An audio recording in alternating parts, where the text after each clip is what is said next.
invite Ella to provide interpretation.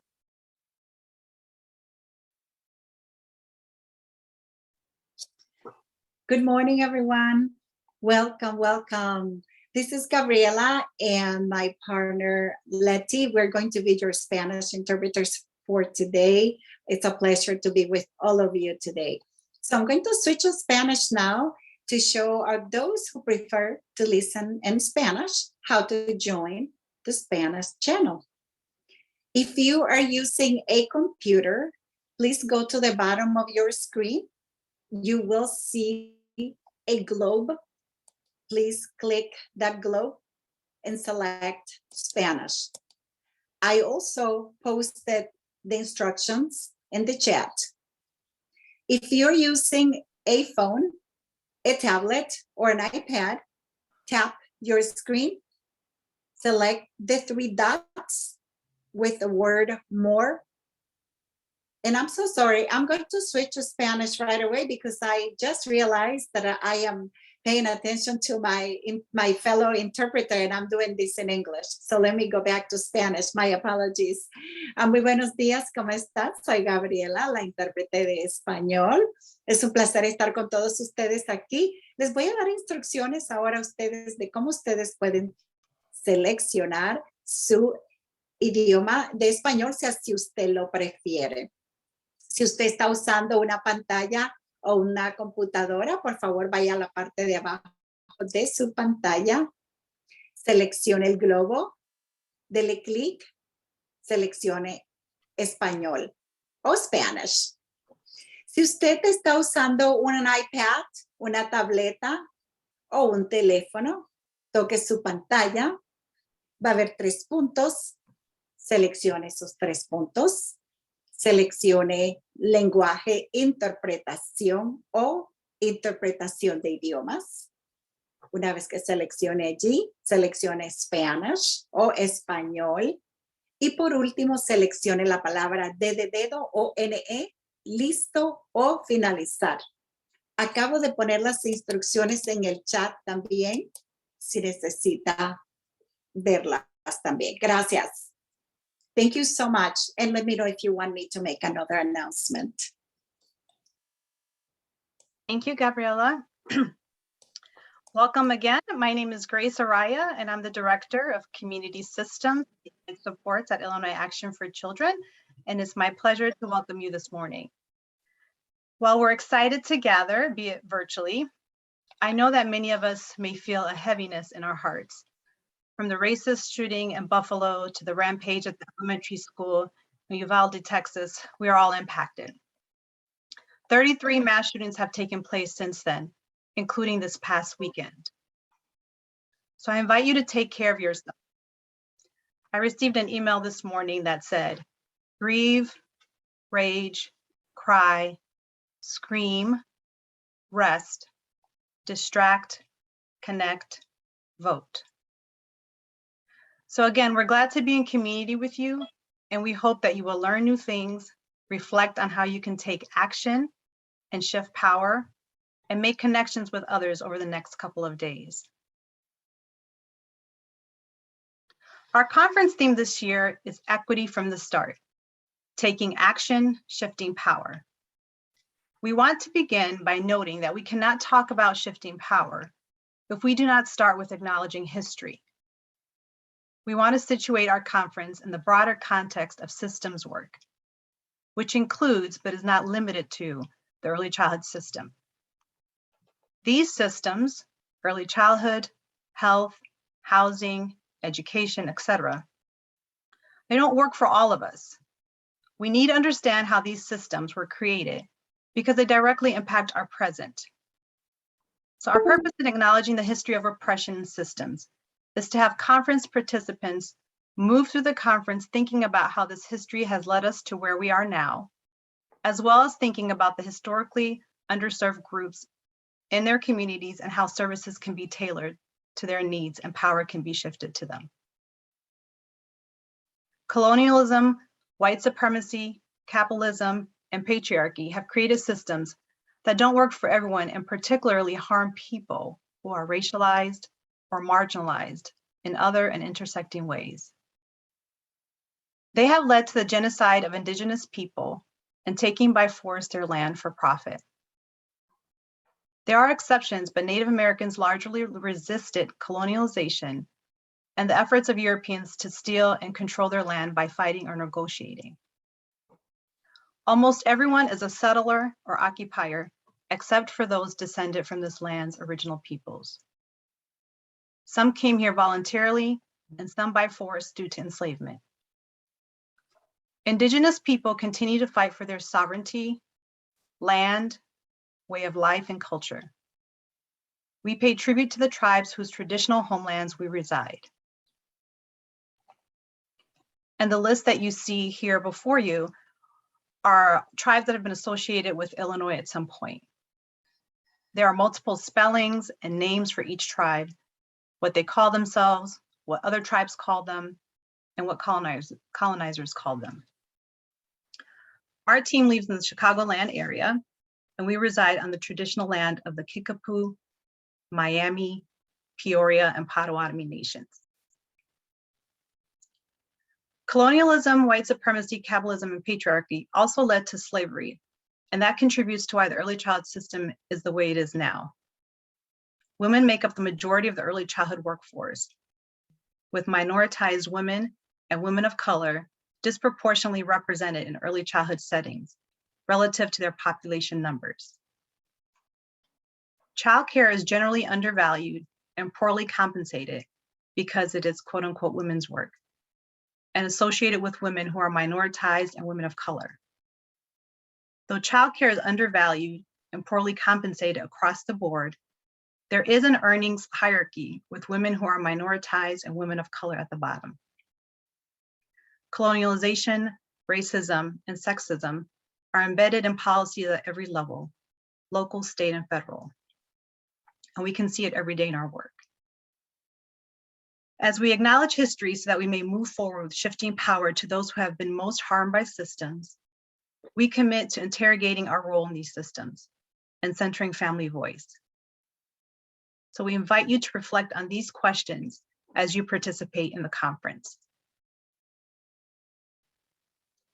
How do I grow my understanding or my organization's understanding of and work to acknowledge history? How can I or my organization develop or deepen relationship with those who have been historically most harmed and marginalized to be in right relationship with them? How might I or my organization move beyond acknowledgement toward taking action and shifting power?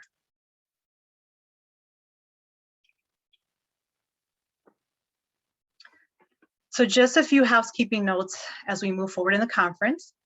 All participants are muted, but we invite you to introduce yourself, and some of you have already done that, so thank you, to introduce yourself and engage with fellow attendees in the chat. This session is being recorded and will live on the Partner Plan Act website in the coming weeks. If you should have any technical difficulties, as I'm having difficulties getting this out, if you have technical difficulties, please message Teresa Gammons from INCRA as well as, or Christina Rogers on our team, and they'll be more than happy to help you. Finally, please do update your name so that it's reflected in the Zoom report, so we can give you Gateway's credits for that. You can do this by right-clicking on your image and clicking rename. So during this conference, to make sure that we have engagement, get all your questions answered, we will be using Slido. So Slido allows you to submit questions and to vote for others. So please visit www.slido.com, it'll also be in the chat, and type in taking action and submit all your questions there. Our team will be monitoring the questions and sharing those with the highest number of votes for Dr. Ewing to answer during the Q&A session. And now, our President and CEO, April Jennings, will provide a brief welcome. Thank you, Grace. Good afternoon. I am April Janney, President and CEO of Illinois Action for Children. I'm excited to welcome you to this annual Partner Plan Act Conference. Since 1969, Illinois Action for Children has been responding to this question: what about the children? Through our work in advocacy and public policy, research and evaluation, provider training and resources, as well as community systems development and quality early learning programs, this question has anchored our work. As a state and national leader in the early care and education community, Illinois Action for Children stands distinguished by its strong families and powerful communities approach to child development and other family and community supports. We believe this works best to ensure school and life success when it's part of a comprehensive system that includes parents and communities. The past few years have revealed that there are still significant disparities in how young children and their families are faring, highlighting the work that needs to be done to ensure equitable outcomes for all. That is why I'm delighted to welcome you to this conference, where you're invited to act in a way that shifts power to communities. I'd like to thank the Illinois State Board of Education for their generous funding and partnership, along with the Governor's Office of Early Childhood Development. I also like to thank the CS3 team for all of your hard work on putting this conference together. I hope you enjoy the conference. I hope you have an opportunity to network and to deepen your community systems knowledge and skills. Again, I thank you for joining us and have a great conference experience. Thank you, April. All right. And so I'd just like to share a bit about the conference status with you all. So our first conference was in November of 2012. We've come a long way since then. Today, we're joined by 83 speakers, close to 900 registrants, representing 279 zip codes, and representing 19 states. We also have 405 first-time conference attendees, so welcome.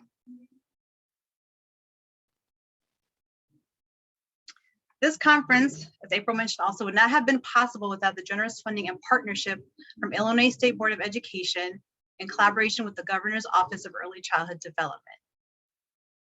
We also want to recognize the hard work of the Partner Plan Act Conference Committee members. And they include Amber Peters, Penny Smith, Maggie Kohler, Donna Emmons, Liz Wilson, Keela Guyton, Alex Bowie, Ann Oswalt, Rebecca Halpern, Kayla Collins, Cherise Singleton Nobles, and Deborah Wang. Thank you all for all your support and help this year in putting together this conference.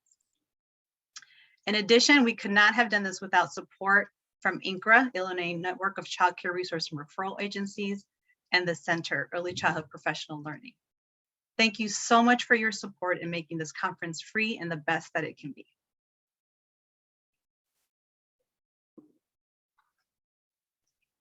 The Partner Plan Act Conference is an annual event that brings early childhood system stakeholders together from across Illinois to learn, network, and deepen their community systems knowledge and skills.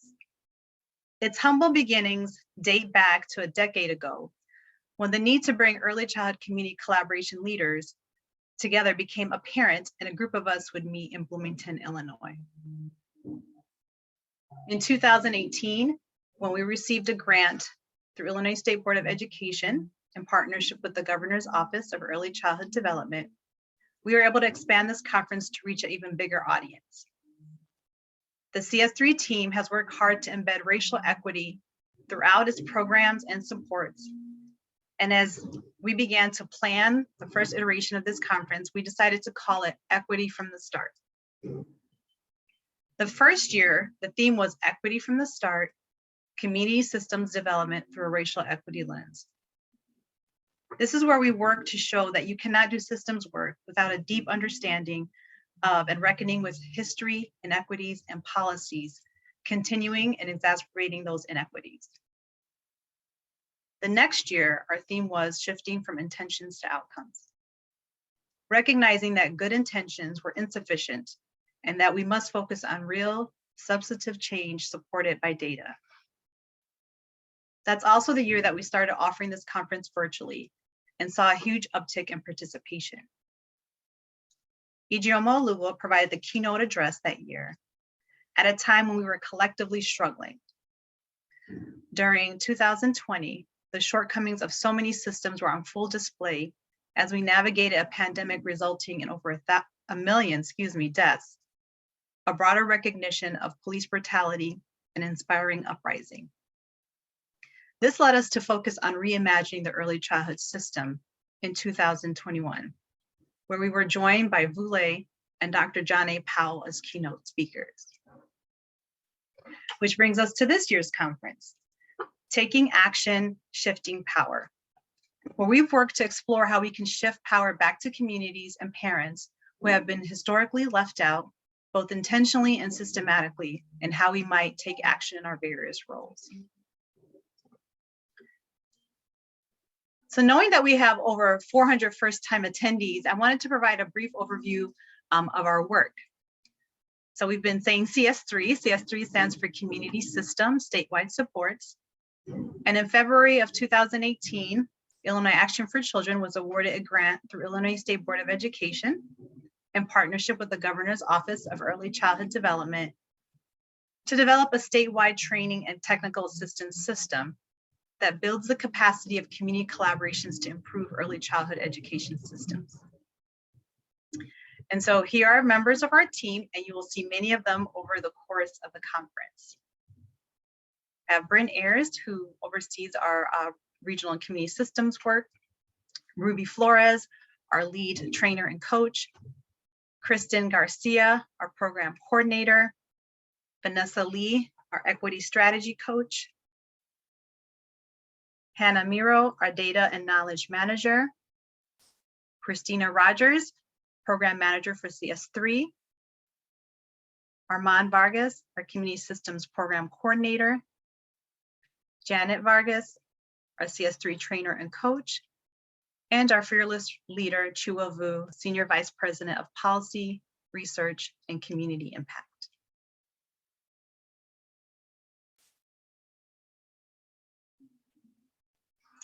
Our team, we provide many supports, all which are free of charge to community collaborations who are working to improve early childhood education systems.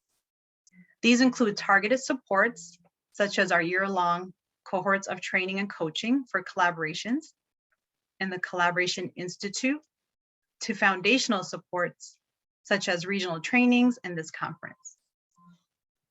You can find information about all our supports on our website, partnerplanact.org. We are pleased to announce that the request for supports for the 5th cohort of the Partner Plan Act Collaboration Institute is now live. These supports assist local community collaborations working to help children birth through 5, especially those from low-income families or families with multiple needs, enter kindergarten healthy, safe, ready to succeed, and eager to learn. The deadline to apply for the Partner Plan Act Collaboration Institute is June 20th, which is coming up. So again, you can find more information on our website or reach out to us if you have any questions. All right, let's get to today's schedule. So we currently are doing our kickoff, and this will transition into our fireside chat with Dr. Eve Ewing. So excited about that. After a break for lunch, we'll have our first set of concurrent workshops. The first set of concurrent workshops, they include community-based planning and action, developing opportunities for diverse parent voice and leadership, the journey of building equity and diversity into organizational practices. So those are, we have 3 workshop choices there. After a short break, we'll have another set of concurrent workshops. So you have a choice of 4. A regional approach for supporting the whole child through the whole family. Building equitable access to power, the need for a statewide infrastructure. Illinois Risk and Reach, turning data into action. And organizing parent leaders of color in early childhood collaborations around educational equity. So as you can see, lots of great workshop sessions to choose from. And you can also, if you picked one but change your mind, you can also go to a different session. We have all the links provided in your email. So tomorrow's schedule will begin with a welcome and a reflection of day 1. And then we'll have a brief break and then our last set of concurrent workshops. And again, you'll have 4 workshops to choose from. Abuse impacts your community. Elements of effective family and community engagement in early childhood programs. Continuous improvement for serving English learners in pre-K, centering equity in practice. And building community inclusion teams, supporting access, participation, and supports. Then we'll have a lunch break, followed by a parent roundtable, a brief break, and then a closing keynote with Dr. Dana Crawford.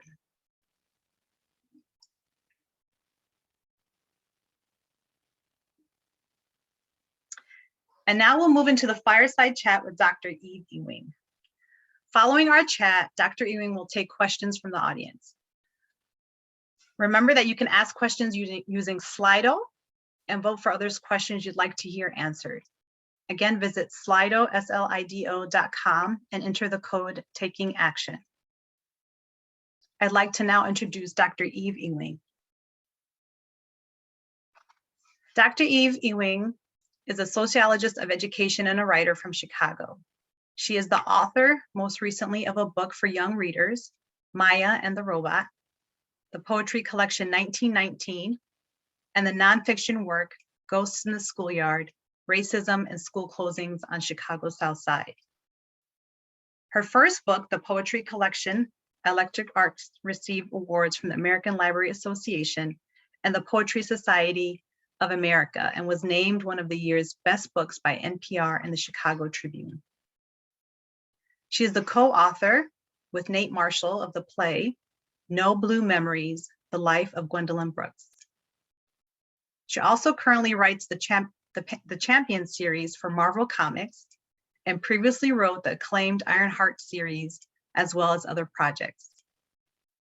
Ewing is an assistant professor at the University of Chicago School of Social Service Administration. Her work has been published in the New Yorker, the Atlantic, the New York Times, and many other venues. Currently, she is working on her next book, Original Sins, The Miseducation of Black and Native Children and the Construction of American Racism, which will be published by One World. Please help me to welcome Dr. Eve Ewing. Good morning. It's so wonderful to see you all and to be here with you virtually. I'm really excited to share the space with a group of educators and thankful for your time. So I'm going to start us off with a little bit of about 10 minutes of a poetry reading, and then we will go into Q&A. And I really look forward to your questions. And I'll give you the same preamble that I always give whenever I do a Q&A, which is that I'm happy to talk about anything. So we can talk about whatever you want. But I'll start with reading some poems.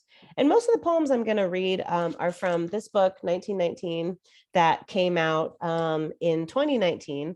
And it is a book about the Red Summer. And so it's a book about racial violence that took place in Chicago a century ago. And each poem in the book begins with a quotation from this report, The Negro in Chicago, which was written in 1922, and it kind of analyzed the causes of this racialized violence. And so I'll start with this poem called Sightseers. And it begins with this quotation. Often the sightseers, and even those included in the nucleus, did not know why they had taken part in crimes, the viciousness of which was not apparent to them until afterward. There's a second quotation that begins the poem, and that is, the sad truth is that most evil is done by people who never make up their minds to be good or evil. Hannah Arendt, The Life of the Mind. Sightseers. Just this once, I hope you'll forgive me for writing a somewhat didactic poem. I just don't know how else to say that we live in a time of sightseers, standing on the bridge of history, watching the water go by, and there are bodies in the water, and the water has been dirty for so long, and the sightseers still drink from it. They buy special filters and they smile. They have nice glasses and teacups. They put sugar in the water that has our bodies in it. And there are sightseers seated beneath the Tower of Empire, peering up at the lights. And there are children in the tower. And the tower has been crooked for so long. And the sightseers still look at it. They find the lights enchanting. They meet up on the weekends. They have picnics in the plaza of the tower that has our children in it. And there are sightseers looking at the house of power, waiting to take a tour. And there are devils in the house, and the house has been wicked for so long, and the sightseers still worship it. They stand in front and take pictures. They marvel at the white pillars. They send postcards of the house that has the devils in it. And just this once, I hope you'll forgive me for asking you directly to forget the lovely water, to forget the charming pillars, because there are children in the tower. There are children in the tower. There are children in the tower, and they are dead already.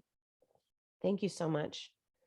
This next poem is about the violence that took place after the assassination of Martin Luther King.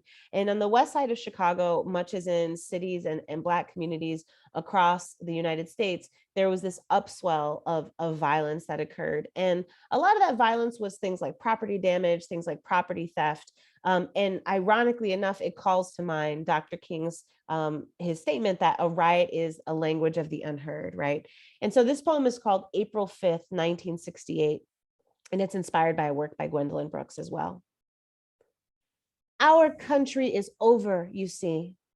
Here lies my prettiest baby, and her glass fingertips are all over the tar. In the before, I told her, play, beloved, and from the storefront piano came legends of the mountaintop, and it made me weep. I was an ugly phoenix, but our dirt was our own.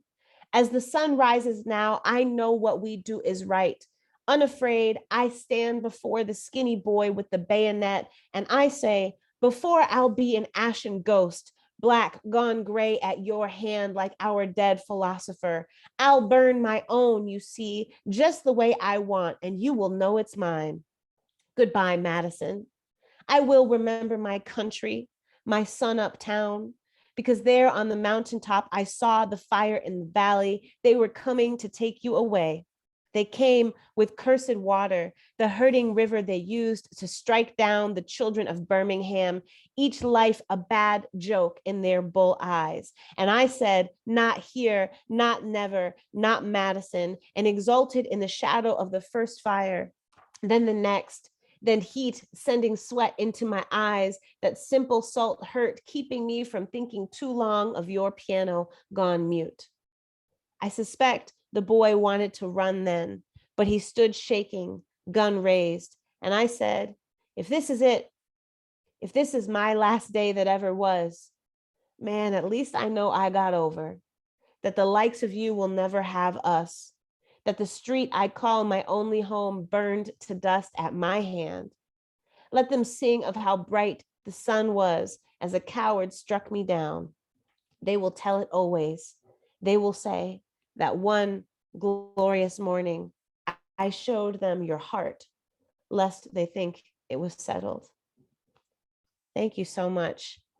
I'm going to read a couple more poems. This one is a poem that is a true story from the future. A lot of the work that I write is about trying to fudge the relationship between what we think of as the past, what we think of as the present, and what we think of as the future. And I'm excited that in popular culture, we're talking a lot more about the idea of parallel universes and multiverses. And so, you know, poetry is kind of a free way to imagine a different set of possibilities. And so a lot of what I try to do in poems is to imagine otherwise worlds. And so this is a poem I wrote that takes place in a world where Emmett Till was never murdered. And instead, he went on to live a very boring and mundane, normal life, and in which I run into him at the grocery store.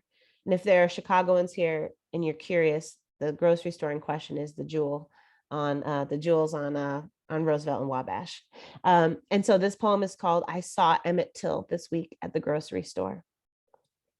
Looking over the plums, one by one, lifting each to his eyes and turning it slowly, a little earth, checking the smooth skin for pockmarks and rot, or signs of unkind days or people, then sliding them gently into the plastic, whistling softly, reaching with a slim woolen arm into the cart. He first balanced them over the wire before realizing the danger of bruising and lifting them back out, cradling them in the crook of his elbow until something harder could take that bottom space.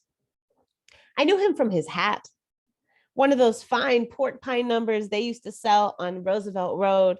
It had lost its feather, but he had carefully folded a dollar bill and slid it between the ribbon and the felt, and it stood at attention. He wore his money.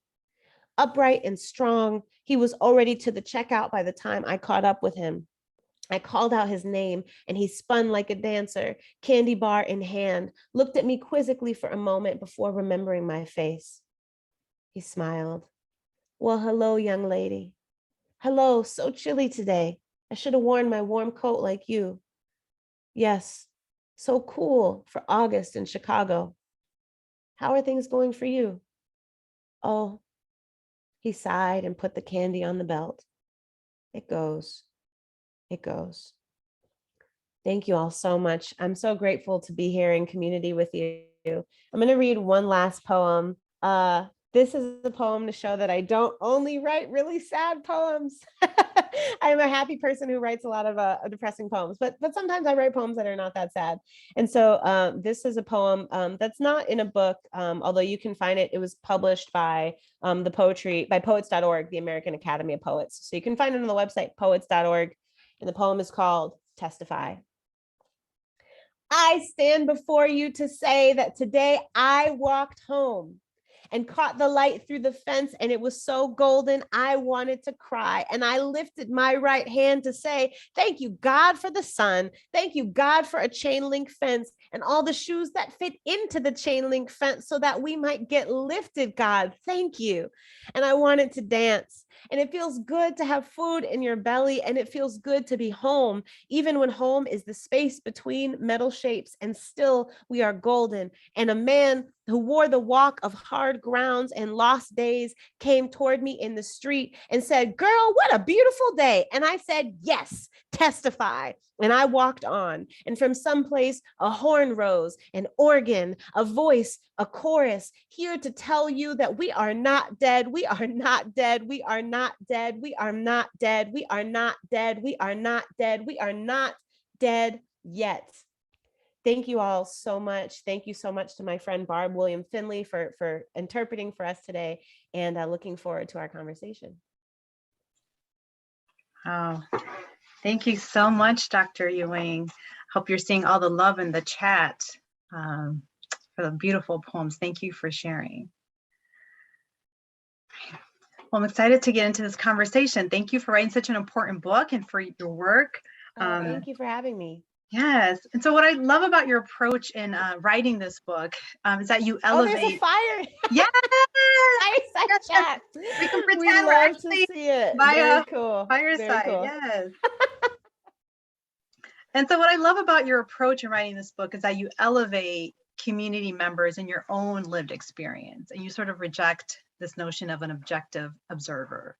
The other thing that I really appreciate in reading the book is that you take us back, right, about a century to really understand how we got to where we are, right, in particular with the CPS 2013 school closings. And so I want to ask, what's the value of understanding history and how we've gotten to where we are?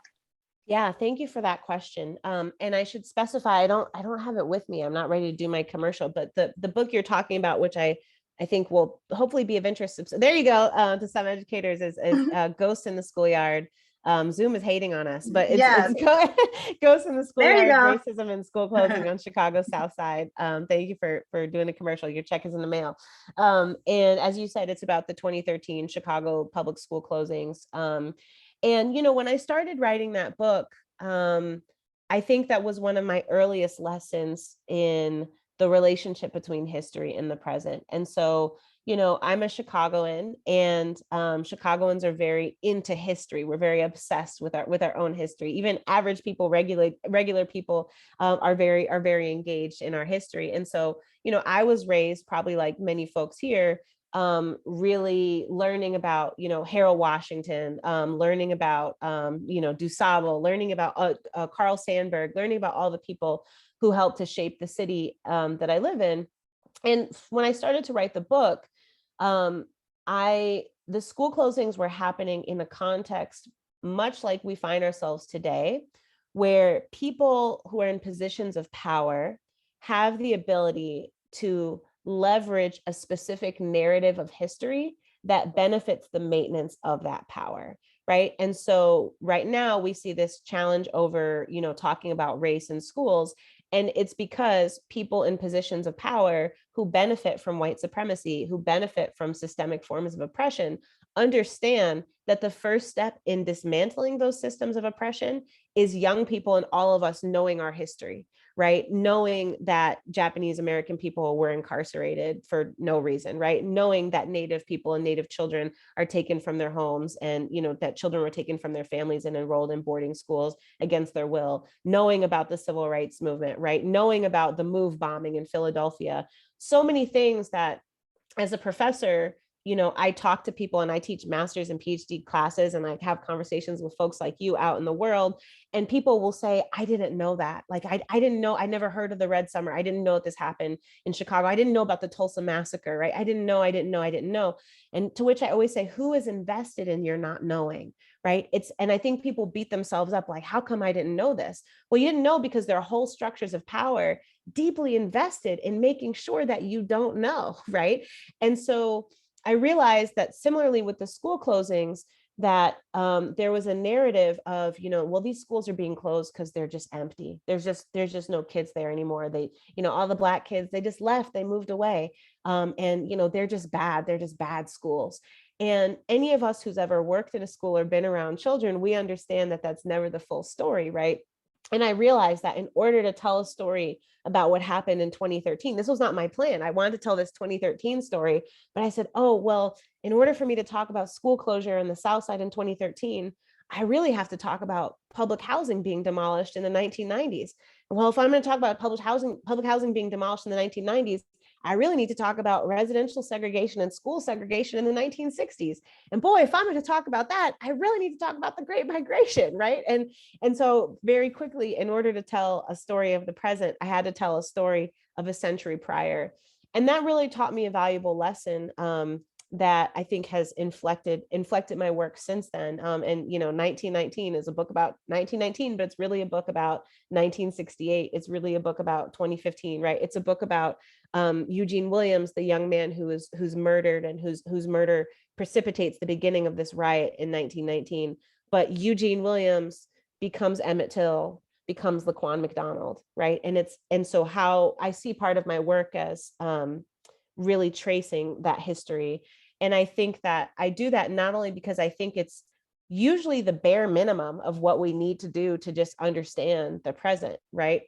And not only is it the bare minimum of what we need to understand, but it then becomes necessary for us to do anything to change or shape the future. And so that's how I, you know, became kind of obsessed with archives and stories and the things that people bring with them. And sorry, I'm very long-winded, Grace, so you'll soon learn I'm incapable of answering any question in less than like 45 minutes. But the last thing I'll say is that all of us— very important question. So that's why I started off with that question. Good question. Please. Yes. You know, all of us understand this for our interpersonal relationships as well, right? And so if you want to know somebody, you have to know where they came from. You have to know what they bring with them. And that is an expression of care when you take time to learn what a student brings into their classroom in terms of the family, in terms of their narrative, when you take time to learn what a community member or a colleague brings with them, that is an expression of care. And so if we care for our communities, we have to do the same thing. We have to reflect that care by taking the time to understand the history and the context that we all bring with us. Thank you for that. And I think, Dr. Ewing, you're like me. When you get excited, you talk fast. The interpreters have told me to Yes, I'm both gonna of us wrap it up. slow down. Yes, both of us to slow down. Thank you for that. I love that question. I wrote it down. Who's invested in you not knowing, right? I think that's a great question to sort of ponder on. And so again, like I said, I know in your book you focus on Chicago, right? But what are universal sort of takeaways, right? We know there have been similar events in other parts of the country. And we know there are some things that make Chicago unique in terms of how it's situated, but there are things that are not unique, right? And we see across the board. So what would you say are sort of universal takeaways, things that we can learn from this? Sure. Well, there are a couple of things. This book came out, Ghosts in the Schoolyard came out in 2018. And by the way, it was mentioned in the chat, but there's a raffle to win a signed copy. And I signed them all myself. And so it's not like a stamp, it's really me with a little pen. So if you get one of those, that's coming from me. It's a little love note for me. But I think that there are two things. I wrote this book in 2018 with a particular goal in mind. And the goal that I wanted was to give a tool for organizers on the ground to be able to get people up to speed very quickly. And I found that, this is I'm being humble in making this comparison and not saying that my book is at this level, but one of the books that inspired me is The New Jim Crow by Michelle Alexander. And the thing about The New Jim Crow is that before it was published, people were having conversations about mass incarceration in organizing spaces for many decades. And what that book accomplished and what writing is able to do is that you could give somebody the new Jim Crow, right? And instead of you fumbling through a conversation with them, they could read it and be like, oh, I get it. I get the relationship between enslavement and Jim Crow and mass incarceration, right? And that's very powerful, because when you're trying to get movements going, when you're trying to get social movements going, you can spend a lot of time having the same conversations with people over and over on this kind of ad hoc basis. So really, one of my most important audiences for the book was education organizers on the ground, to be able to say, okay, before you come to this meeting, I need you to read this book, right? Yeah. Before you show up for this conversation, I need you to read this book. What surprised me, it didn't surprise me, but what I was pleased to find out is that I've traveled, I've talked about the book in Texas, I've talked about the book in California, in Boston, in Massachusetts, in France, right? And everywhere I go, people say, oh, that's just like what's happening here. That's just like what's happening here in Detroit. That's just like what's happening here in Philadelphia. I've never gone somewhere and people say, oh, wow, cool story, right? And I think that the lessons are, number one, everywhere we go, this question of how power has inflected the history that we are allowed to receive is important. And the struggle to excavate the histories of any place. Every place has a history. Every institution has a history. And pretending that it doesn't is an incredibly effective tool of power, right? And so that is true no matter where you go. So I think that is one of the things that has been really relevant. Something that has been very inspirational to me is that a lot of high school students in Chicago have read the book. And that was a dream for me, because I wanted them to see that CPS has a history. Chicago Public Schools has a history, right? Institutions will pretend that they sprang up out of the ground, out of nowhere on day one. And we experience this in the workplace, right? You can start a new job and start experiencing lots of racism, for example, or lots of sexism. And you think, boy, this is a me problem. I guess that, people just don't get along with me, and you're butting heads with people. Come to find out, oh, I didn't know that last year so-and-so quit because of this, or 2 years ago, so-and-so tried to start a committee to work on this thing and they shut her down. And 5 years ago, right? How many of us have been in that situation where we walk into something and we think that we just have beef with somebody and they're making us feel like we're crazy. And then we find out, oh, people have been fighting this same fight for 5, 10, 15, 20 years. But you don't receive that history. You don't get a textbook on day one that says like, hey, just so you know, such and such has been pushing women of color out of this job for 10 years, right? Nobody hands you that in the employee orientation. So the silencing of history becomes a way that institutions maintain structures of inequity. And so that's true. That's true wherever you go. The second thing that's a little bit more specific to education is this notion of what I call, and what other ed scholars call, market logics. And by market logics, I mean the logics of competition, the system that assumes like the way a marketplace works, which is that different entities compete against each other. And if you're the best one, you get the most customers and you win out, right? And if you are less quality, you get less customers and you die out like a business in this kind of capitalist economic model. The idea that that is how we make good schools. And so in the era of accountability, you know, in the last over two decades now, there's this idea that the way we make good schools is by having them duke it out with each other, right? And that they're going to compete and the best man will win. And if your school is not good enough, it will die. And that is the idea that that's like a good thing, that is a normal thing, and that's the best way to make a good school and make a good society. And I profoundly disagree with that. I think that schools are not like boxes of cereal in the cereal aisle where you go and you read the ingredients and you pick the best one. And if one of them goes out of business, that's okay, right? That even the schools that are condemned as being failing schools or bad schools, there are kids there, right? There are kids there who are relying on that as a stable place for relationships in their life. There are kids there who have deep and meaningful relationships with their teachers. There are families there for whom that school is an important entity. And that is something we have to cherish and treat with care. And I think that this idea that, you know, may the best school rise to the top, and if your school is bad, too bad, so sad for you. And that's how we improve districts. That market idea is one that has spread across our country in the last 20 years. And we see it with other things. We see it with hospitals and healthcare, right? We see it with housing. The idea that the way we get the best of things is through competition. And I believe very strongly in a world where we just give everybody good stuff, right?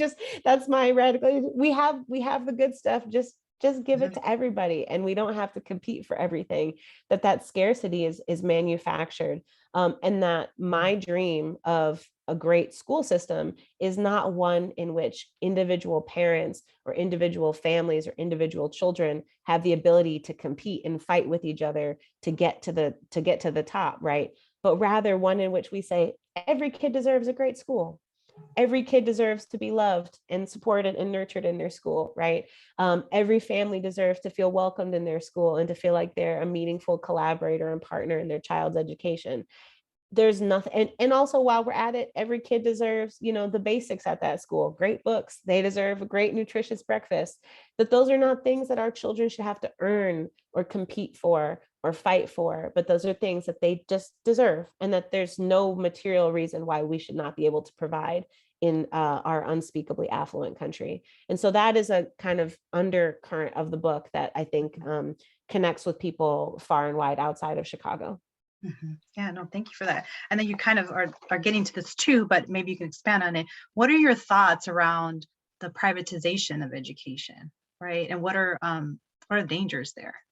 Yeah, I mean, you know, I kind of put my heart on my sleeve with that one. I am, I'm not a fan, and I think that there are certain things, you know, it's really hard for fish to see water, right? It's really hard for us to understand that the way we do things in education, Moses didn't come down from the mountain and hand out the tablets that said, you know, this is how God made it, right? Like these are human inventions.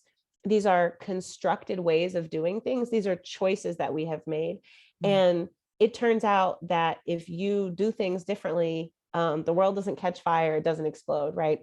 I remember other opportunities where I've had to travel around and see different types of schools and different models of schools. And I remember visiting a school that was on a native reservation on the, it's called Klamath River Early College of the Redwoods. And it was in Klamath, California, on the Klamath River, and on the Yurok tribal nation lands. And in this school, the kids were graded by a few sets of standards. So we all have standards. We all do standard-based teaching. Kids were graded by their ability to meet state standards, but they were also graded by community standards that were developed by the whole community. And so if you were a kid who went to the school, you were not only assessed on how you did at math or science, you were assessed on things like respects your elders. You were assessed on things like your ability to speak the Yurok language, right? Because that was very important to them. And when I visited the classroom, I remember visiting a class where there was a grandmother just sitting in the corner, and she was just there. She was just chilling, right? She was working, she was doing some knitting or embroidery, and kids could come up to her whenever they wanted to and be like, look, I finished my math, right? To just have an elder in the classroom to not only know and be connected to what was happening instructionally, but to also have somebody be like, I'm proud of you, baby. Good job. Look at you. You did that, right? All of us need that. When we open our minds to the different possibilities of what schooling spaces can look like, and we understand that so much is possible, and not only possible, but is happening. I'll tell one other kind of anecdote. A good friend of mine who just moved to Canada, they're from the United States, they just moved to Canada, and they're an education researcher, and they went to visit their local neighborhood school. And they walked in, and the principal sat down with them and said, what would you like to see today? And my friend said, why isn't this principal more stressed out? Like, why do they even have time to talk to me? Shouldn't they be running around putting out 17 fires? And principal's like, oh, let's go see what they're doing in the fourth grade room. And my friend walks into the room and they look around and they're like, what are they doing? And their kids are just kind of, learning at their own pace, doing things in a non-urgent way, doing what we might call centers, right? But it was even less organized. It was really just young people doing stuff. And this wasn't some ideal cream of the crop. They earned it, gifted and talented, affluent, private. This was a regular, diverse, around the way neighborhood school. And my friend was watching, and as he was watching, the teacher stood up and said, well, everybody, I think it's time for a break. Why don't we go outside and run around for 10 minutes, right? And so the students went outside, and they went outside with no adults.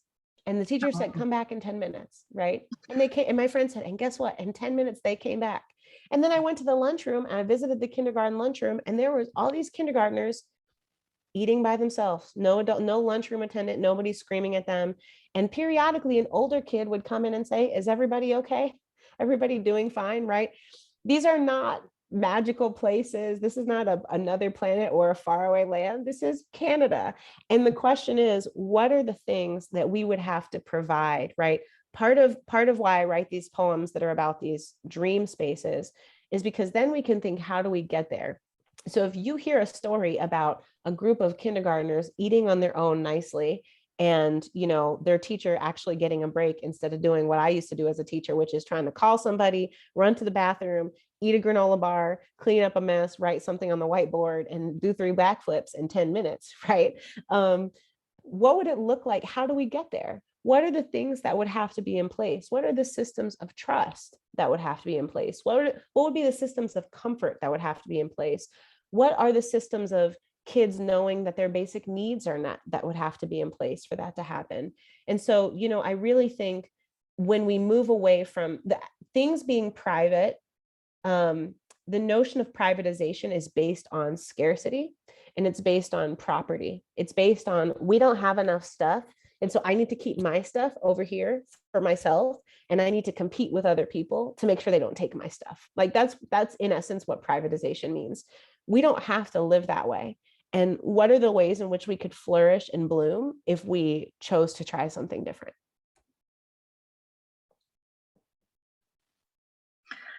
Whew, thank you for that. Oh, thank you for asking the question. Yes. Oh my goodness. Yes. Moving away from that scarcity mindset. It's challenging, but very much doable, as you've noted in the places that you've mentioned. And can I say one thing, Grace? I'm Absolutely. sorry. I also want to add that part of that is also that we can't think about that as solo work.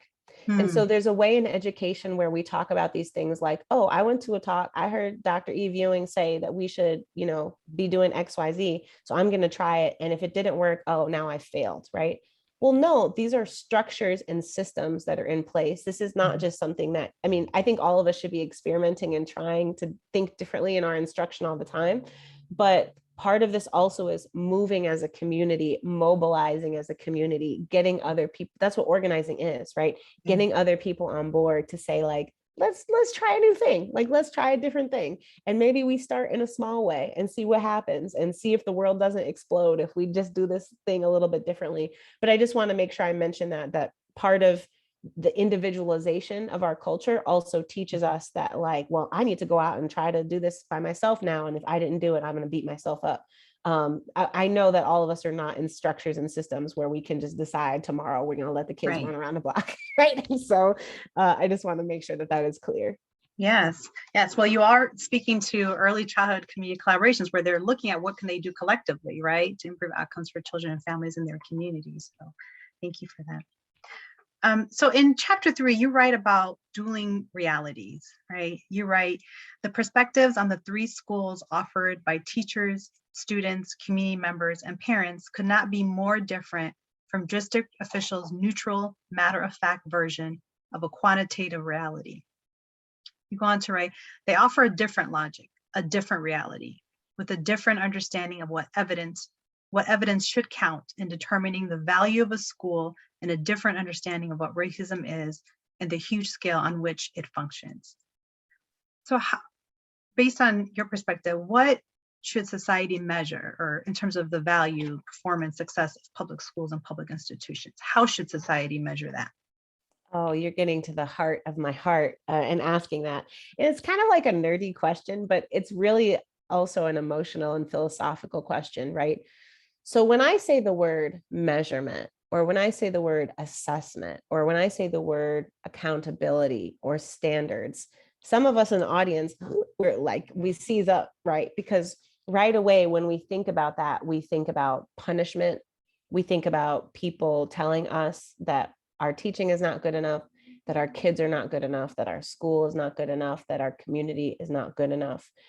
And that's because the things that we choose to measure and say are important in our society are, when it comes to schools, have been very limited. And again, not to sound like a broken record, but it wasn't a holy message from on high that these are the only things that matter or that count in schools, right?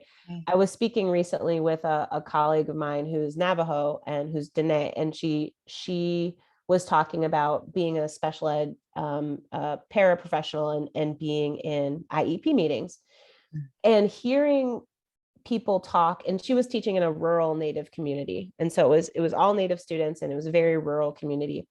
And she talked about hearing everybody in the room say everything that kid couldn't do, and they can't do this and they can't do that, and they're behind in this, right? And deficits.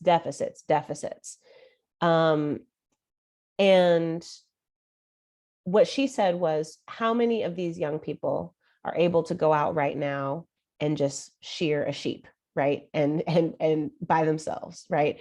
And how many of them are able to, paint something or sculpt something or build something? And that those kinds of skills are not measured. There's no standardized test that says, hey, can you go out and shear a sheep's wool and then card it, right? And then spin it into yarn and then weave a beautiful something, right? And there's no objective difference between that skill as being valuable and another skill as being valuable. The only difference is in the structures of power and the people who make that decision about what we are valuing and what we are not valuing. And so, I think that this question of assessment is really important. And I wonder how we as a community, I don't think it's for me to say, like, I certainly have a set of things that I think are important and that I think matter for assessment. But I don't think it's for me or for any one person to say, well, these are the things that I think are important. Rather, I think, how do we open up conversations for us to have collectively about what type of young people we're trying to raise and what it would look like to measure those things to reflect the society that we want to see. And I'm willing to bet there's probably some significant mismatch between that and what we're measuring. Thank you.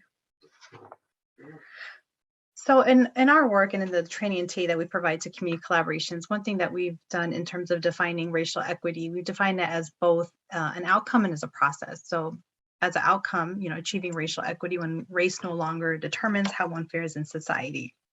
And they have what they need to thrive, right? No matter where they live or their circumstance.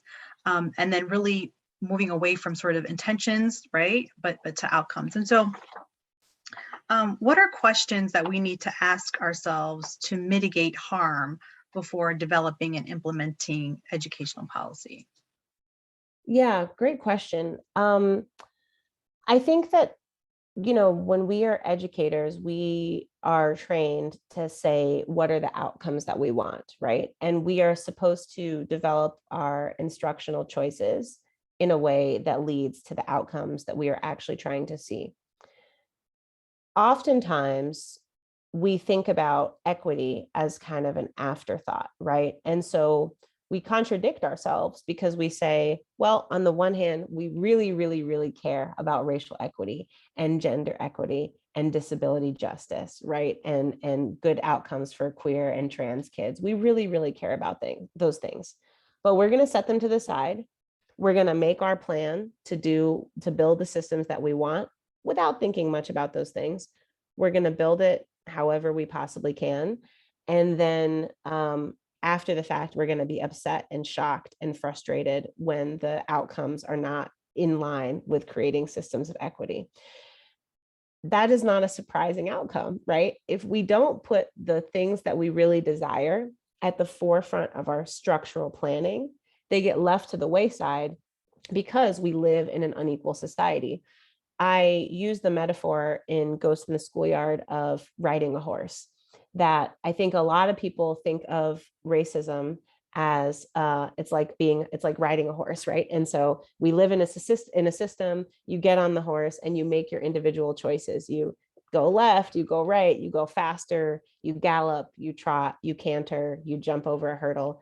At this point, it becomes clear that I don't know anything about riding a horse because it always becomes like a bicycle in my demonstration, right? But in actuality, racism is like being on a carousel, that you're going around in a circle, you're going up and you're going down, but you don't make those decisions. It is a structure. That's when we say structural racism, when we say systemic racism, that's what that means. It means that to interrupt it, you have to do something. You have to jump off the horse. You have to maybe run over and try to figure out where the machine is plugged in. But that if you continue your systems the way you normally do, if you do nothing, right, then it's going to keep going in the direction it's been going.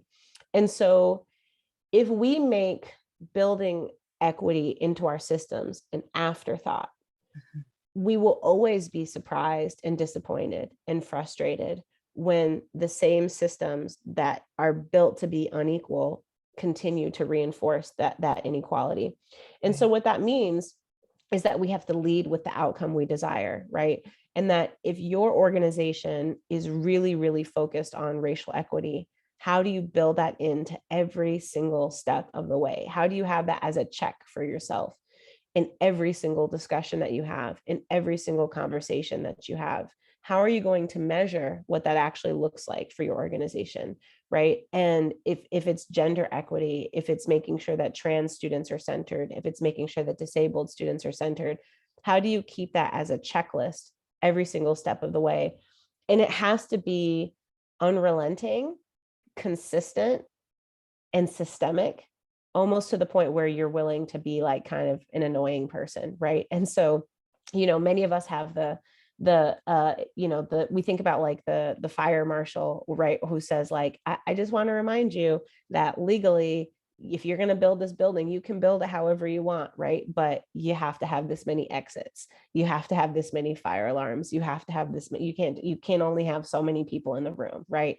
We think about the IT professional, perhaps, that you've worked with who says like, you know, you have to have this installed on your computer. You can't send this type of information over email. Those are just the rules. And all of us become accustomed in our everyday life to working around those rules because we say, we don't want to have a fire. We don't want to get hacked, right? The only way for equity to happen is for us to make it that urgent. And for us to make it, if it's that urgent, it also has to be that systematized at every step of the way. And that means somebody has to be in charge of it. And that means that somebody has to have a high level position and they have to be paid appropriately, right? And so those are tough conversations to have. And I think that if you're really about it, you got to be about it, right? If you, I think that oftentimes organizations put out their nice statement and they say that they want to do X, Y, Z, but where's the money? Where's the person in power, right? And so without those things, it's not going to just happen accidentally. Thank you. And this will be our last question. So if you have questions that you want to ask Dr. Ewing, please go ahead, put in Slido. We'll be going over to the Q&A after this question. So our conference theme, as we've said, is equity from the start, taking action, shifting power. How would you like to see power shifted? How might conference attendees take action? Yeah, thank you for that. You know, it's such a huge question. I think that, you know, shifting power in general can mean so many things in so many different contexts. I think that, and I know that wherever you are, folks who are tuning in from all over the place, I think one thing we have to do right away is to really assess in your organization who is at the margins, who is at the center, and almost more importantly, who in your mission are you supposed to be serving? And so if you are supposed to be serving young people and their families, but those are the people who are most at the margins in your structure and in your decision making, you have a problem. If you are supposed to be a racial equity organization and you are trying to serve people of color and everybody on your board is white, you have a problem. And everybody in your executive level director positions is white, you have a problem. I believe that all people, all communities have the abilities and the strengths to celebrate, uplift, and dream for themselves. And that we can really fall into a pattern where we replicate the very same systems of power outside that we say we are dedicated to dismantling. And so, you know, I really think that that's how I generally would like to see power shifted, right? From the margins to the center. In particular, at this moment, at this historic moment in our society, I'm really thinking about young people and the ways that they are stepping up, and that all of us, when we're young, we know what it's like when we were young people, to feel like you weren't being listened to feel like I really know so much about my own life and my own experience, and I don't have opportunities to ever be the expert, right? I don't have opportunities to ever let people understand the authenticity of where I'm coming from. And yet, all of us experience that as young people. And yet, when we get into adulthood, it's fascinating how quickly we can fall into the space of telling young people instinctively, oh, you can't do that. Oh, that won't work, right? And it's really, you know, I find myself having conversations with young folks where I really go into a mentally and emotional like memory space, where I try to put myself back exactly where I was sitting in that chair, complaining and not feeling heard, right? And I tell myself, you know, a great philosopher once said, check yourself before you wreck yourself, you know? And I think that I'm really thinking about what are the ways we can support young people right now? What are the ways we can show up for them? What are the ways we can facilitate their leadership, including materially, right? Like giving them money, giving them places to meet, showing up at the meeting and giving them food and then being quiet, right? And so that's something that's really important to me right now. I'm also really thinking about trans youth. And, many of you may be thinking that you don't have trans youth in your class, or that you don't have a lot of trans youth, or you're working with early childhood, and so that doesn't matter, right? And because kids are not performing their gender in the same way that might be more obvious if they were older. And I really, part of what I have learned from a Black feminist ethic, that this is not something coming from me. This is something that I've learned and read from many other scholars, including people like Barbara Ransby and other folks who are Black feminists, is that one basic idea of Black feminism is that when you put the most vulnerable people at the center, it's best for everybody, right? That if you center queer, Black, trans, undocumented, disabled people, it's best for everybody, right? If you make a world in which those folks can thrive, that's best for everybody. And I'm really deeply concerned and terrified about the way that trans young people, who are our young people, right? They're ours. We're responsible for them. The ways in which they are being bullied, threatened, harassed by the most powerful people in government, right?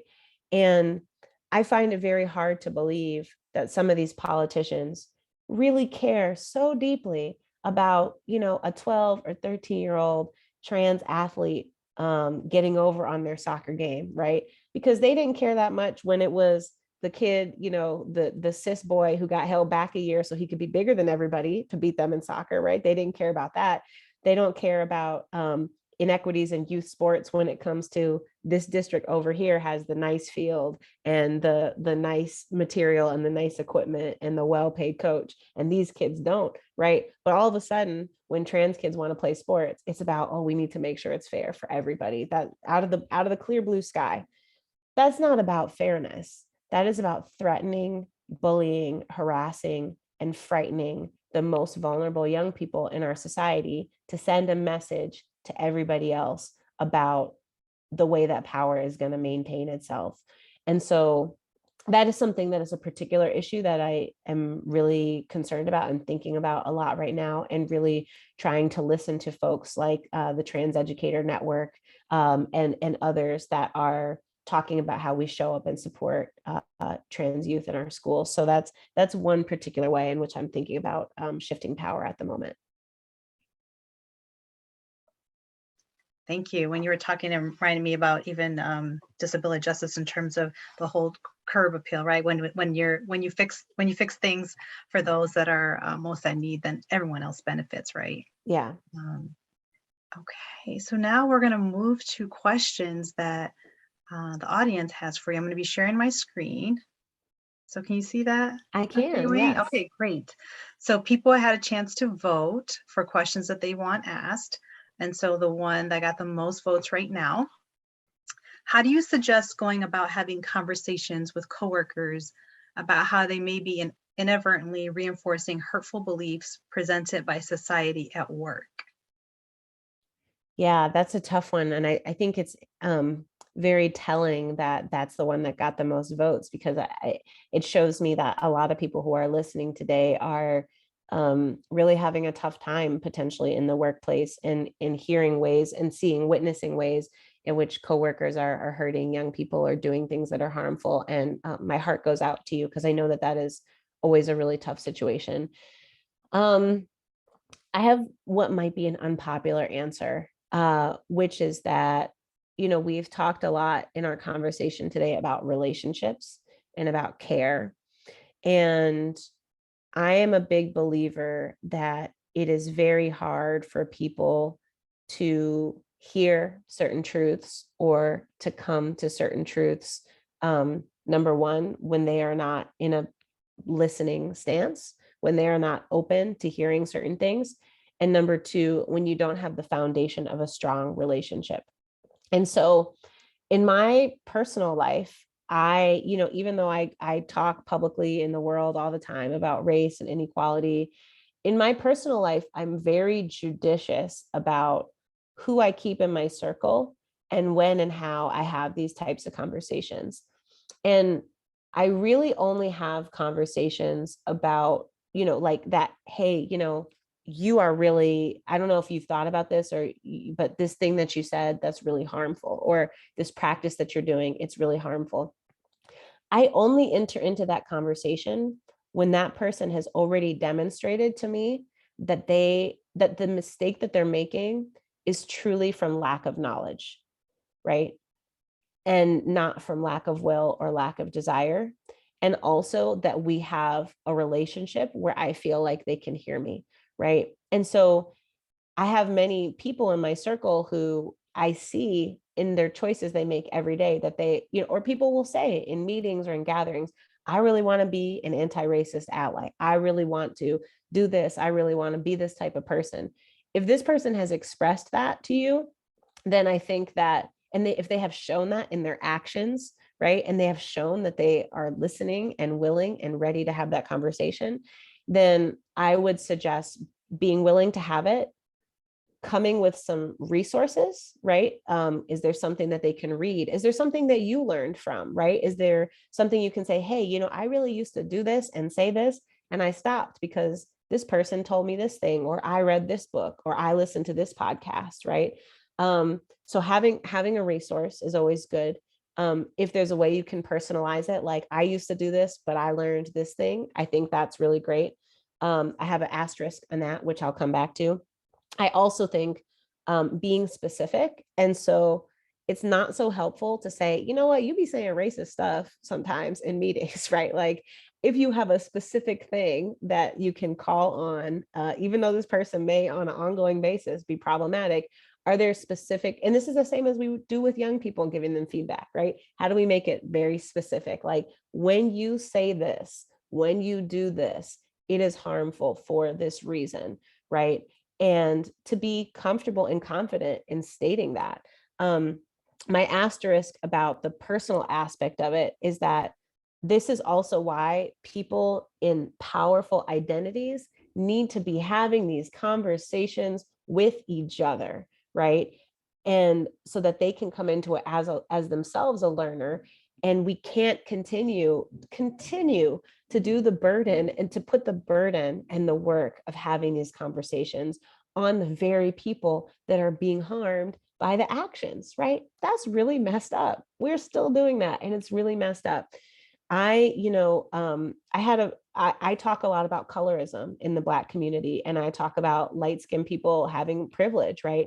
And I talk about, and when I have that conversation, I help people will say, well, people made fun of me, or people called me this when I was this growing up. And I said, okay, I want you to know that being light-skinned, yes, maybe people use these terms or said things that made you uncomfortable. It's not only about your feelings, it's actually about your likelihood to be arrested, your likelihood to be incarcerated. If you are arrested, your skin color is related to the length of your sentence. If you are a young person in a school, it is related to the likelihood of you being suspended. That is not only about your feelings and the words that people used for you that hurt your feelings when you were a kid on the playground. That is about systems and life outcomes. The only reason I'm able to have that conversation is because a light-skinned Black person had that conversation with me, right?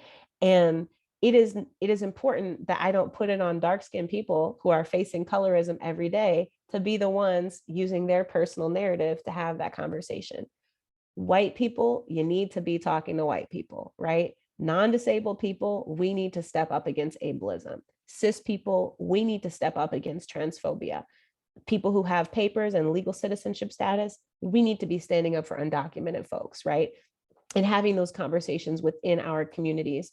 And so I think that sometimes that person who said that thing or who's hurting those folks, if you are in a marginalized position, you take it upon yourself. And I just want to give you permission that if that person has not demonstrated a willingness to learn, if they have not demonstrated any type of listening, if they have not shown an orientation towards change in their actions in other arenas of their work with you, and if you do not have a personal relationship, that may not be your ministry. I'm not going to say it's not your ministry because I don't know the situation, but it may not be your ministry. And it is okay if you are not a paid DEI professional in your workplace to say, you know what, that is not my ministry. And if you have the capacity to do so, to think about how do you invite those in power in your workplace to say, can we have these conversations? In my workplace a couple of years ago, we were having conversations about anti-racism and people saying we want to be anti-racist. And and they were saying, well, what should we be doing? What should we be doing? And myself and another Black employee, we said, there's people we can pay money, like professional people, we can pay money to come work on this with us, right? When we have a plumbing problem, we don't say, let's all go try to fix the pipes, right? We hire a professional and we put money behind it. So rather than us sitting around and the same people who continue to say and do harmful things inflict harm, even in this conversation that we're having right now, what if we paid a professional, an expert to come in and assist us with this? And one of my colleagues said, well, why don't we take it to a vote? And this is where I get in trouble because I don't have a good poker face, right? So I was laughing. I said, okay, so we're going to vote. So let's say that there's a group of people that are in power. We'll call them a majority for the sake of argument. And let's say there's a group of people that are at the margins. We'll call them, I don't know, we'll call them minorities, right? There's less of them. So if you take a vote and the minorities all say, yes, we need to work on this, and the people in the majority say, no, we're actually good, like what information is that actually telling us, right? Is this something we're going to put to a vote? Or are we going to say, y'all just said you want to be anti-racist, so what are we putting materially behind it, right? I'm not volunteering to be on the DEI committee. I'm not doing it. I have other things to do, right? I've done my time. And so I want to give permission to folks that sometimes it is not your ministry, and that is okay. And that other people who are in power have to put money and resources behind this. If you feel like that is your homie and they have shown you that they are willing to listen, have that conversation. If not, blessings be upon them. Thank you. So I want to understand from you, what makes you hopeful? What keeps you in the game? What keeps you going? Yeah, people always ask that question because they're like, well, you're really Debbie Downer. There are so many things. Well, one thing is I often say, hope is not a word I use a lot. And the reason is not because I'm a pessimistic person.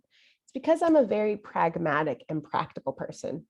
So sometimes when people say hope, what they really mean is that they want to be able to sit back and assume, as Dr. King tells us, that the arc of the moral universe is long, but it bends toward justice.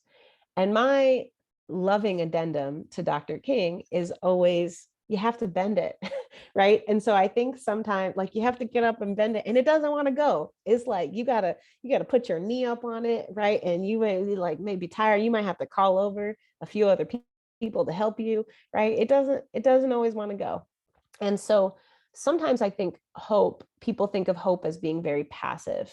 And I think it's important to remember, as the abolitionist writer and thinker, Mariame Kaba says, that hope is a discipline, right? Hope is something you show up and work at every single day.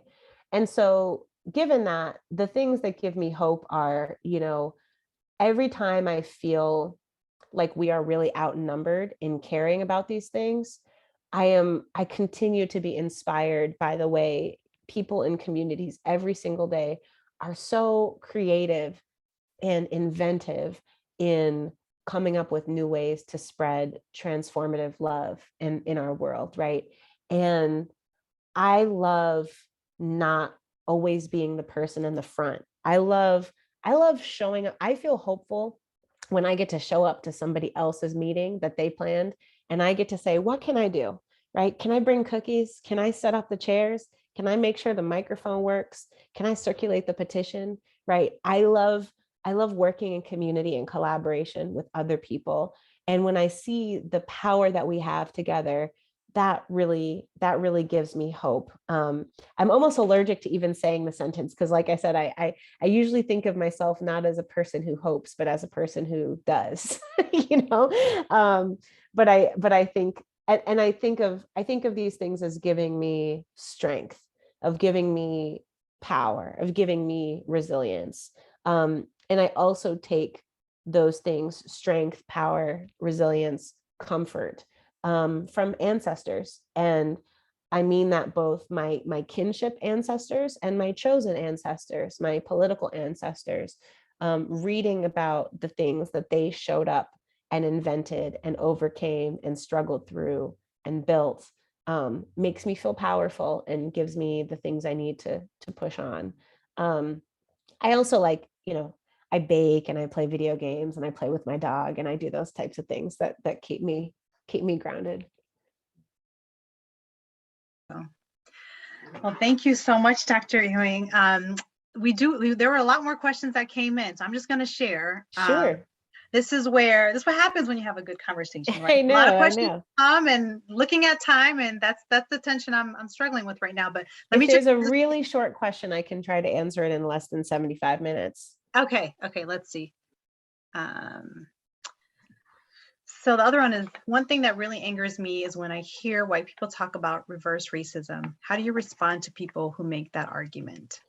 Yeah, I mean, this is a this is a not my ministry example, right? I mean, because the thing is, like, there's certain things like, what about Black on Black crime? What about reverse racism, right? If we close prisons, what are we going to do with all the rapists and the murderers? These are questions that people ask, and they really think that this is like a brilliant question, or I'm not questions. Like, I don't mean the person who asked this question. I mean the person who's like the what about reverse racism person. They really think they gotcha. Like, oh yeah, well, what about reverse racism? There is so much pages and pages written, right? Documentaries, podcasts, more than in any other time in human history. We are wealthy with the tools that people have given us to think about racism and the accessibility of those tools. If you provide somebody with the barest of minimums, such as, Google, right? Or like an article or a book, and they don't have the time to really engage in that argument, to me, that's not a way I want to spend my time. And that is a personal choice. But for me, I feel like there are so many people, including so many white people, who are showing up, who are trying to do good work, right? So many people of color who are showing up and trying to do good work, that I have so little interest in the reverse racism person, and I have so much interest in showing up for the meeting, right? And showing up for the building, the people who want to be builders. And so I try to spend not a lot of time with the people who say, like, we don't need a house, and I spend a lot of time with the people who are showing up with the hammers and the plywood and saying, let's go. And so, I would recommend, if this is truly a person that you love and care for and feel like they are ready to move, then, do your best Googles and give them that book, give them that podcast. And beyond that, they're not trying to move with you. And when they get to that place, if they get to that place where they're ready to do that heart work with you, then maybe you'll still be ready for them. But I ain't got the time. Life is short. I ain't got the time for the what about reverse racism. That's right. Well, thank you so much once again, Dr. Ewing. This has been such a wonderful conversation. You've given us a lot to think about and things for us to act on. So thank you for the challenge as well. So virtual round of applause. Thank you so much. Thank you. Well, thank you all so much for having me and for your really thoughtful and generous comments and questions and conversations. Thank you. And attendees, just a reminder, we've been mentioning Dr. Ewing's book, that you will receive a follow-up email with materials and the evaluation link. So do the evaluation. Yes, do the evaluation. And once you do that, you will be entered into a raffle for you to receive Dr. Ewing's book, signed copy book of Ghosts in the Schoolyard, Racism and School Closings on Chicago's South Side. So yes, and if you don't attend, yes, the more evaluations you complete, the better your chances. Yeah, do your evaluations. I'm not invested. I'm just in general believe in people doing evaluations, but Also, the book is available as an audiobook if that's easier for you. And I love listening to audiobooks, and it's also available at many local libraries. And so I love libraries and support people getting their reading materials however they need to get them. So if you don't win the drawing and you don't feel like supporting a local independent bookstore, if that doesn't work for you right now, audiobook is out there, libraries out there. Yes, I actually did that on a long drive over the weekend. There So, you go. There you go. yes, for the audiobooks. And thank you to all our service providers, Letty Perez, Gabby Rivero, Paula Bloomsburg, and Barbara Williams Finley. Thank you so much for all your support during the session, interpretation in the ASL. We really appreciate it. Thank you for helping us to make this conference more inclusive. So we will now have a 1 hour break until 12:30 when our first concurrent session begins. You can find all agenda information on the conference website. If you registered for one session but changed your mind, no worries. You're able to participate in any session and you're free to hop between them as well. We hope you find this conference to be reflective, participatory, and action-oriented. We'll see you all at 12:30. Thank you so much again, Dr. Ewing. Have a good day, everyone. Enjoy.